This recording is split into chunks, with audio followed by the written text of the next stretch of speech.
Allies of Boris Johnson, who are accused of undermining the inquiry into whether he misled Parliament over Partygate, could face sanctions as MPs debate their conduct today. They're discussing the findings of a special report published last week, which found that 7 MPs took part in what they called a sustained and coordinated campaign.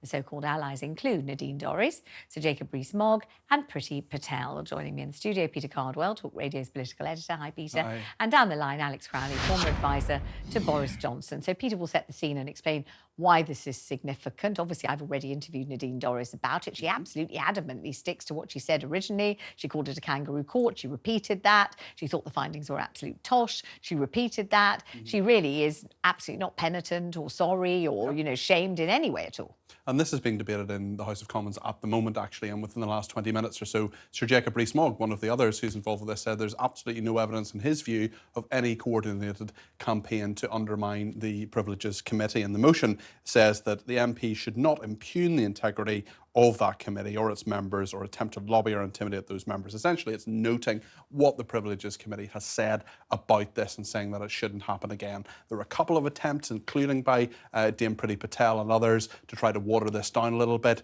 There was an attempt to have this to go back to the Privileges Committee for yet more sanctions against people. Neither of those amendments was accepted by the Speaker, Sir Lindsay Hoyle. But what we do have is a debate in Parliament, Thangam Debonair, the shadow leader of the House, against Penny Mordaunt, the leader of the House, talking about this. But a lot, apart from Jacob Rees-Mogg and a few others, quite a lot of consensus about this, and it may not even be voted on later on. It may just be accepted by the House of Commons and then the House of Lords being made sort of aware of what they've done. So essentially, I don't think there's much chance that this will be voted against. I think it will go through. It will be accepted, as Privileges Committee reports generally are. But definitely, at the very least, a slap on the wrist for those 7 MPs, well, 6 MPs and one being Lord Goldsmith, Zach Goldsmith, who afterwards resigned from his role as Environment Minister, saying it was to do with net zero, but Rishi Sunak's number 10 saying actually it was to do with this matter and the fact that he wasn't going to apologise. But when you say a slap on the wrist, obviously you don't mean it literally. What do you mean? What can they administer? It's really nothing. It's the fact that Parliament has accepted the report of the Privileges Committee and saying this should not happen. So there was an attempt in one of those amendments I mentioned for it to go back to the committee for further sanctions. In theory, things like suspension or at least having to make an apology to the House or something like that. That amendment hasn't been accepted by the Speaker. So really, it's just the House of Commons accepting this committee report saying, yes, we agree with it and it shouldn't happen again. Quite interesting, because there were lots of comments in lots of newspapers by lots of pundits saying what's wrong with free speech and why shouldn't members of Parliament be able to air their views, and what is this, this kangaroo court committee that gets to decree who can say what about it and who shouldn't say what? This is ridiculous, and what they're kind of self-important airs and graces, over-egging their role, embroidering their part, that kind of thing. Quite a lot of commentary saying that, wasn't there? Yes, indeed, and many people will feel that that's perfectly reasonable, that there is an institution of Parliament, the Privileges Committee. Yes, it's a cross-party committee, but not everybody's going to agree with what it says. Their point is essentially, look, disagree with our findings by all means, vote against them in the House of Commons if you want to, but in terms of the legitimacy of the committee itself, that's an institute of Parliament.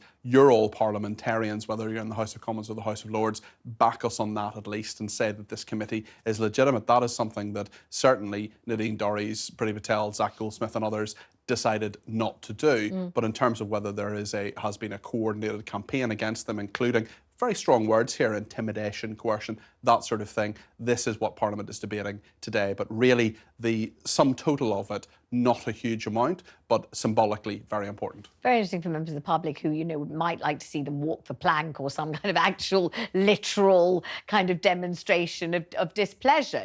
Be put in the stocks and pelted with rotten tomatoes. Not going to happen. Barred from entering the House of Commons or something or other to show that, this was wrong, it's been considered to be wrong, it's been accepted that it's wrong, this isn't the way to behave, and ...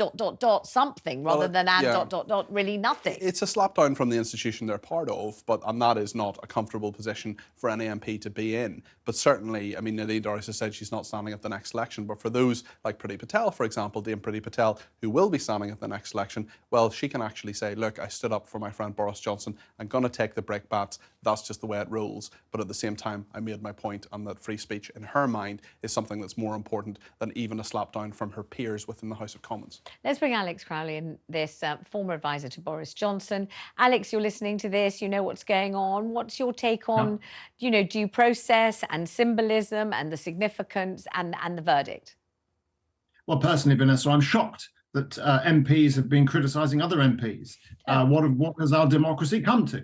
I mean, I think it is slightly ridiculous that just because there was a small group of MPs who were making, some would say, legitimate criticisms of how the committee conducted themselves during this process, somehow now it's got to the stage where the committee themselves have felt so clearly precious about their positions that they want to take it to this level.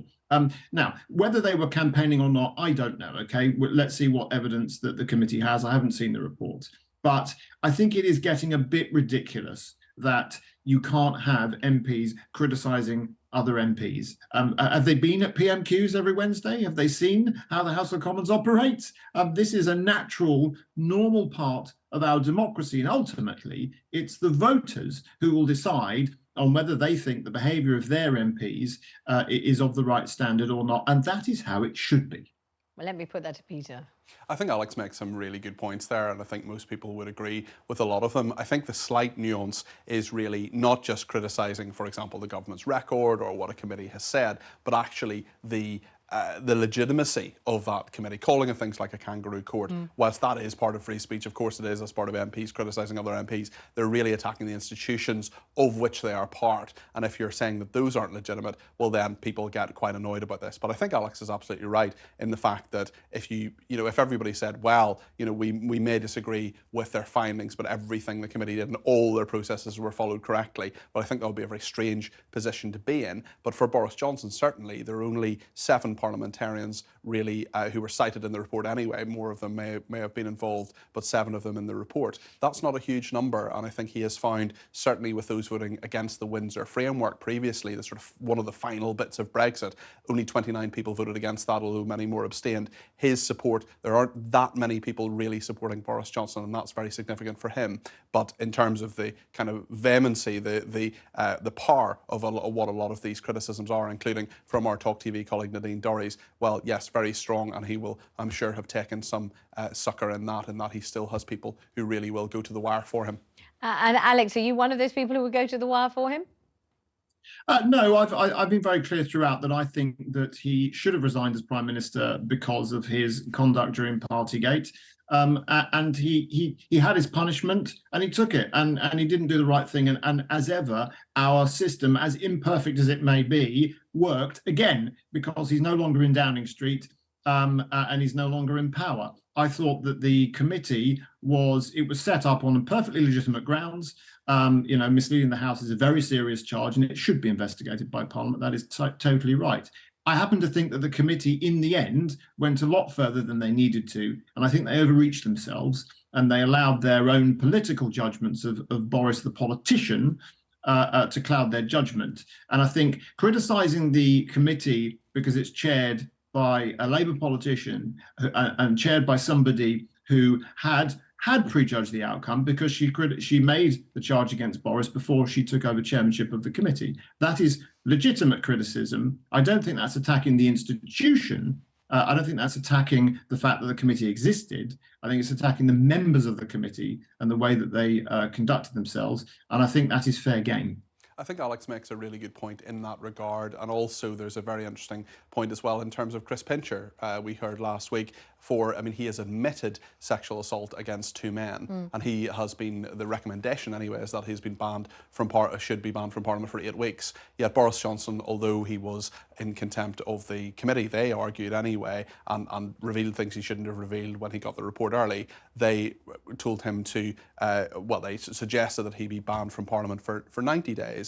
And I think a lot of people will be kind of wondering about that in terms of the proportionality of a lot of that, in terms of the charges that are there. So I think there are legitimate questions really about the rationale of the committee as well. But that will all be debated in Parliament, and indeed is being debated as we speak. Gentlemen, thank you both very much indeed.